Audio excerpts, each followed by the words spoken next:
Assalamualaikum warahmatullahi wabarakatuh. Perkenalkan, nama saya Lulu Kurata Ayuni, mahasiswi Prodi Teknik Pengendalian Pencemaran Lingkungan kelas 2A. Pada video ini saya akan menjelaskan sedikit materi mengenai mata kuliah toksikologi lingkungan, yaitu materi tentang pestisida dan deterjen.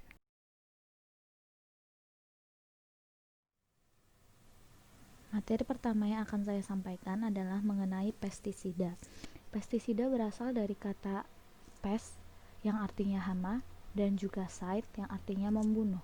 Maka dari itu, secara istilah, pestisida adalah senyawa kimia atau jasa klinik yang digunakan untuk membunuh organisme pengganggu tanaman atau OPT dan pengendali jasad lainnya. Pestisida bersifat sulit terurai dan persisten, baik di lingkungan maupun di organisme. Pestisida dapat menempel pada partikel tanah atau substrat di lingkungan perairan maupun lingkungan darat. Selain itu, pestisida dapat masuk ke tubuh organisme melalui permukaan tubuh, mulut, dan saluran pencernaan maupun sistem respirasi, sehingga dapat menempel pada jaringan lemak. Jenis-jenis pestisida menurut sifat kimianya terbagi menjadi sintetik dan alami. Pestisida sintetik sendiri terbagi lagi menjadi pestisida sintetik organik dan pestisida sintetik anorganik. Pestisida sintetik organik terdiri dari garam-garam beracun seperti arsenat, fluorida, tembaga sulfat, dan garam merkuri. Sedangkan jenis dari pestisida sintetik anorganik terbagi lagi menjadi beberapa jenis atau penggolongan, antara lain ada organoklorin, organofosfat, karbamat, heterosiklik, dinitrofenol, tiosianat, dan jenis lainnya. Pestisida dari jenis organoklorin terdiri dari contohnya ada DDT, BHC, klorodin, endrin, dan aldrin. Sedangkan organofosfat ada paration, malation, diazinon, demofox, biotinon, fentoat. Dari jenis karbamat ada furadan, sevin, baygon, karbaril. Dari jenis heterosiklik ada kepon dan mirex.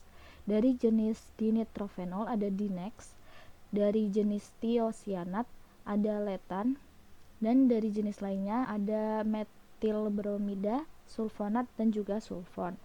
Pestisida alami sendiri terdiri dari contohnya ada nikotinoida, piretroida, rotenoida, dan kamper.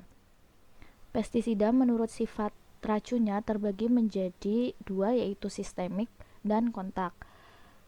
Pestisida sistemik akan masuk ke jaringan tanaman melalui penyerapan pada akar ataupun daun untuk kemudian meracuni hama atau OPT yang bersentuhan atau memakannya. Sedangkan pestisida kontak akan terserap melalui jaringan kulit dan keracunan akan terjadi saat OPT atau hama mengalami kontak dengan sisa residu dari pemberian insektisida setelah beberapa waktu. Jenis pestisida berdasarkan organisme sasarannya antara lain yang pertama ada herbisida, yang organisme sasarannya adalah gulma. Salah satu contohnya adalah tekiladang yang memiliki nama ilmiah Cyperus rotundus. Yang kedua ada insektisida, yang organisme sasarannya adalah berupa insekta atau serangga. Salah satu contohnya adalah wereng coklat. Yang ketiga ada fungisida, yang organisme sasarannya adalah berupa jamur atau fungi. Salah satu jamur atau fungi yang biasa menjadi hama pada tanaman, khususnya tanaman kedelai, adalah Diaporte passeolorum. Jamur ini dapat menyebabkan penyakit pada kedelai, yaitu penyakit hawar batang kedelai. Yang selanjutnya ada rodentisida, yang organisme sasarannya adalah berupa hewan pengerat atau rodentia, yang salah satu contohnya adalah berupa tikus. Yang selanjutnya ada bakterisida, yang organisme sasarannya adalah berupa bakteri. Salah satu contoh bakteri yang menyerang tanaman kedelai dan menyebabkan penyakit pada tanaman tersebut adalah Xanthomonas alsonopodis PV glicines. Yang selanjutnya ada nematisida, yang organisme sasarannya adalah cacing atau nematoda. Salah satu cacing yang menyerang akar tanaman dan menyebabkan penyakit pada tanaman tersebut adalah cacing Meloidogine spp. Yang selanjutnya lagi ada algasida. Seperti namanya, contoh organisme sasarannya adalah berupa ganggang, yang contohnya adalah ganggang Cephaleuros henningsi. Ganggang ini dapat menyebabkan penyakit karat merah pada tanaman vanili. Yang selanjutnya ada molluskisida, yang organisme sasarannya adalah berupa moluska. Salah satu contoh molluskanya adalah bekicot atau Achatina fulica. Yang selanjutnya ada akarisida, yang organisme sasarannya adalah berupa tungau. Salah satu contoh hamanya ada tungau merah Tetranicus sp. Yang terakhir ada pisisida, yang organisme sasarannya adalah berupa ikan. Salah satu contoh ikan yang biasa dianggap hama adalah berupa ikan nila Oreochromis niloticus. Ikan nila ini ketika hidup di sungai atau danau dapat memakan banyak tumbuhan air sehingga dianggap sebagai hama yang mengganggu ikan-ikan jenis lainnya. Jenis insektisida menurut cara kerjanya, yang pertama ada fumigan, yaitu senyawa kimia yang berbentuk gas yang mudah menyala dan biasa digunakan untuk memberantas hama gudang atau kutu tanaman. Contohnya ada pestisida metilbromid. Yang kedua ada stomach poison, yaitu senyawa kimia yang diberikan pada makanan atau bagian yang biasa dilalui oleh insekta. Contohnya ada kalsium arsenat.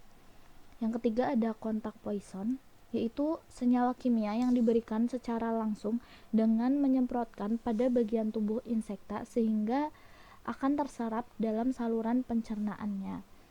Salah satu contoh insektisida yang cara kerjanya adalah contact poison adalah DDT dan diazinon. Yang keempat ada attractant, adalah senyawa kimia yang memiliki karakteristik bau yang khas dan dapat menarik insekta atau hama. Contohnya ada metaldehid. Yang terakhir ada repellent.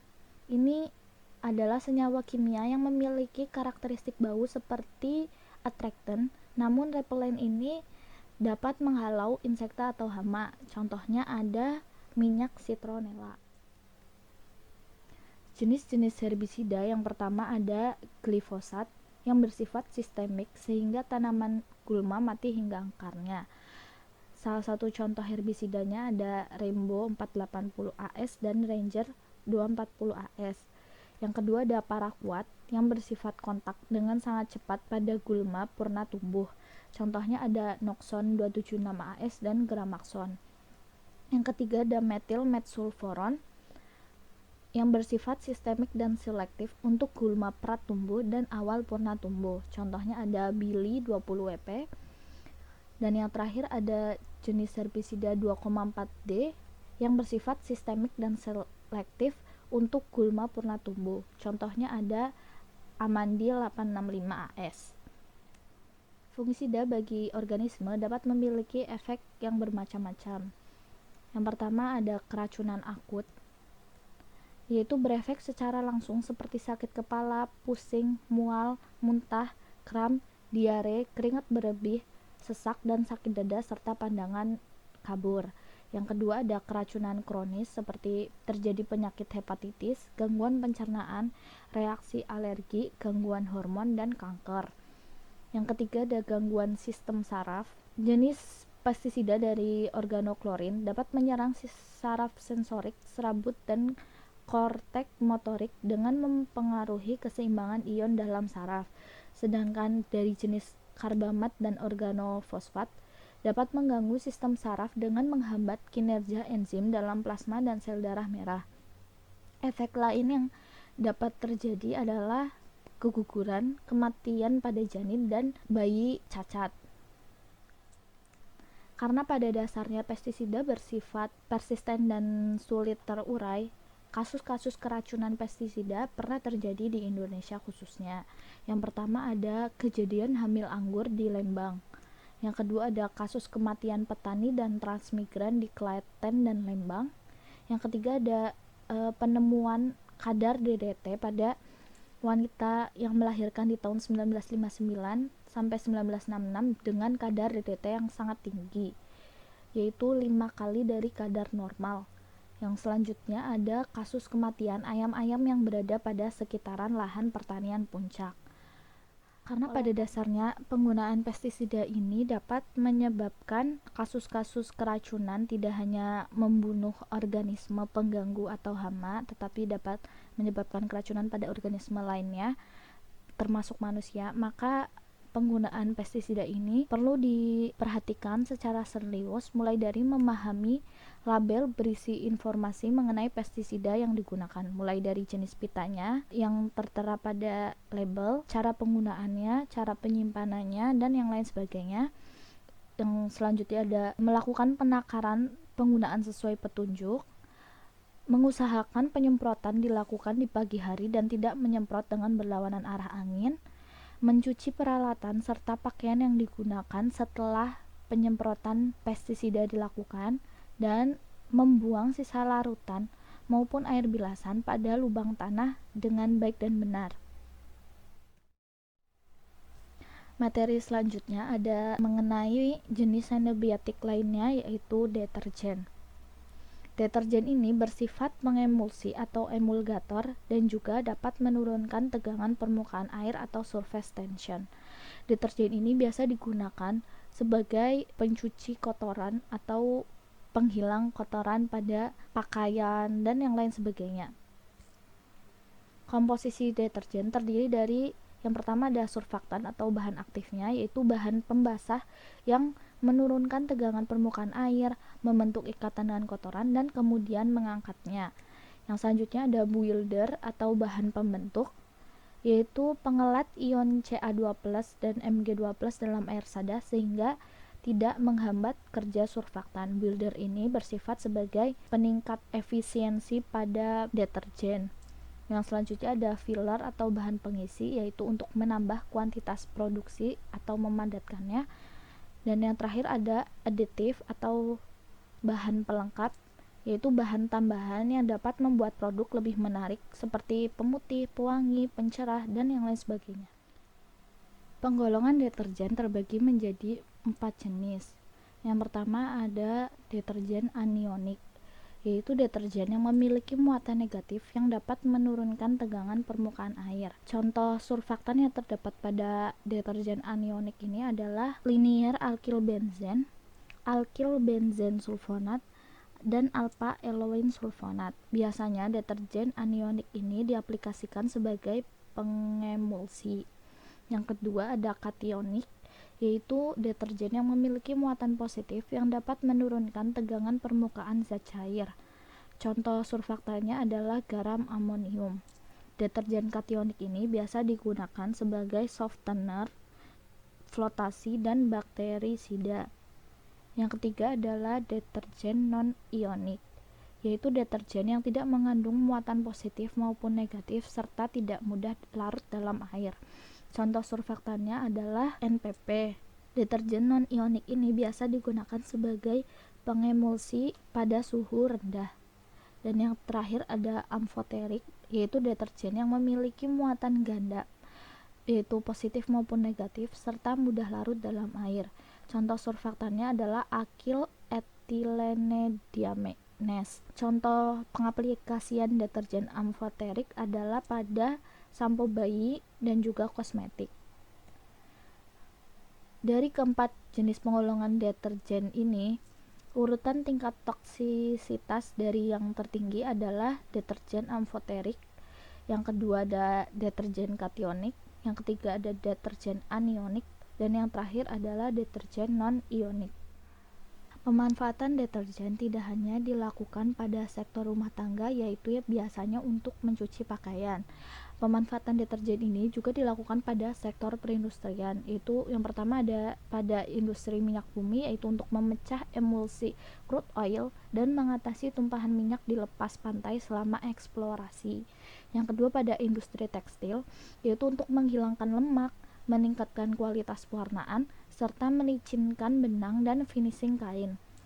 Yang ketiga ada pada agroindustri, yaitu sebagai bahan campuran pestisida pada industri logam untuk mencegah korosi, finishing permukaan logam, penghilangan lemak dan kotoran. Yang selanjutnya ada pada industri kertas, yaitu untuk menghilangkan tinta dan finishing kertas. Dan yang terakhir pada industri tambang, yaitu untuk flotasi biji logam dan batu bara. Efek penggunaan deterjen dapat menyebabkan penurunan pada kualitas perairan maupun penurunan pada kesehatan masyarakat. Penurunan kualitas perairan dapat terjadi karena deterjen ini dapat menghalangi difusi oksigen akibat adanya busa yang terbentuk. Yang selanjutnya dapat menimbulkan kondisi anaerob akibat degradasi bakteri. Kemudian dapat meningkatkan kadar BOD dan COD, mendorong timbulnya eutrofikasi, yaitu peristiwa meningkatnya pertumbuhan eceng gondok pada lingkungan perairan akibat tingginya nutrien pada air. Yang selanjutnya dapat mengganggu kehidupan dan kesehatan organisme air dan menurunkan kualitas air tanah dan permukaan.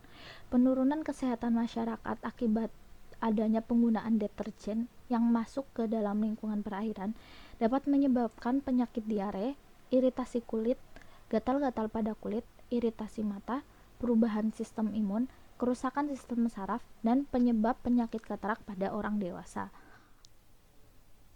Sabun merupakan bahan pembersih yang bersifat sebagai pengemulsi dan dapat menurunkan tegangan permukaan air seperti halnya deterjen. Bedanya, sabun merupakan senyawa gliserol hasil proses hidrolisis lemak dalam kondisi alkalis.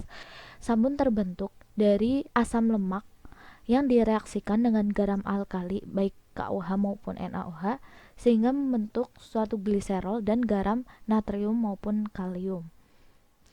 Efek penggunaan sabun yang kemudian masuk ke dalam lingkungan tak jauh beda dengan efek pada deterjen, yaitu dapat menyebabkan penurunan kualitas lingkungan perairan seperti menyebabkan penurunan difusi oksigen dalam air, meningkatkan pH air, dan membentuk endapan dengan ion Mg dan Ca, dan juga menyebabkan penurunan kesehatan masyarakat karena dapat menyebabkan iritasi dan gatal-gatal pada kulit serta hilangnya minyak alami pada wajah sehingga menimbulkan garis dan kerutan pada wajah. Sekian materi yang dapat saya sampaikan. Apabila ada kesalahan dalam penuturan maupun penulisan materi, saya mohon maaf. Terima kasih atas perhatiannya. Wassalamualaikum warahmatullahi wabarakatuh.